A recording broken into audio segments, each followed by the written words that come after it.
Знаете што, пред некој ден прочитав како на брифингот со новинарите господинот Заев кажал дека му се гади од судиите. Јас нема да го кажам тоа, но ќе кажам дека она што денеска и вие самите можете да го чуете, беше нешто што се надевам не се случува секој ден во судовите, туку е специјално само за нас. Имено, на минатото рочиште, како што веројатно можете да видите ако бевте присутни, судиите од Советот донесоа задолжување за СЈО да ни ги врачи доказите, кои што не се примерки. Значи, секои докази се даваат на обвинетите и на одбраната да може да ги анализираат, да се подготват за кога ќе дадат воведен збор и подоцна кога ќе биде судењето да се подготвени. И 5 пати повтори дека доказите ќе не бидат врачени и даде и датум на 2 февруари во толку и толку часот.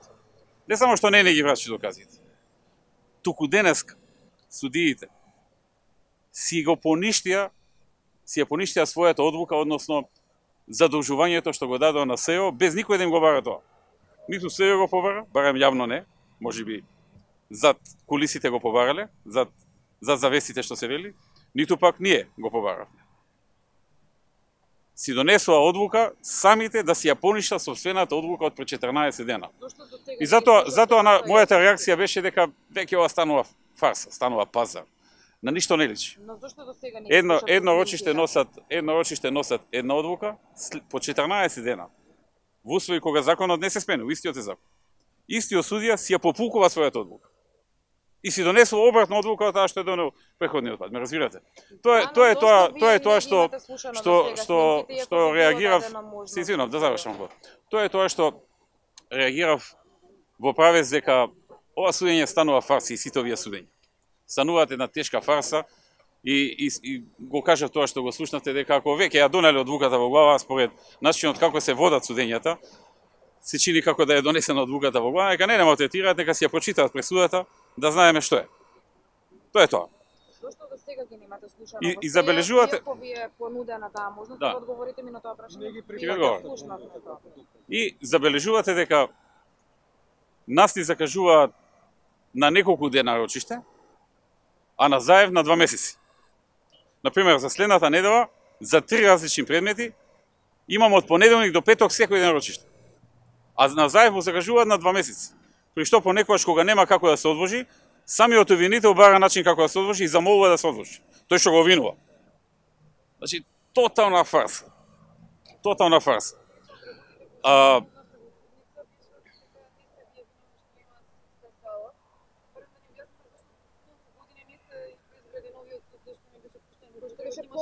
Судот е готов пред една година е готов судот. Прашите некои други инстанции во Министерство за правда зошто не го пушта. Не, речи си пред една година е све завршено. Значи некаде можеби не една година, некаде јуни, јули е све завршено. Не знам зошто не го пушта. Зошто се битни да ги имате снимките? Може ли да ни објасните за да ги чуете? Зошто се битни за да ги поседувате? Претпоставам дека за голем дел знаете за... Прво да ви кажам. Сите знаете, јавноста тоа го знае и судиите го знаат тоа, но се под политички притисок. Снимките се незаконски прибавени, креираните материјали. И во ниедна држава во светот тие не се употребуваат како доказ или од нив не се излекува доказ. Во ниедна земја во светот. Од Америка до Јапонија, од не знам, од Шведска до не знам која држава. Тоа е само тука, исклучиво заради политички притисок и политичка хајка што се прави. Тоа се невалидни докази.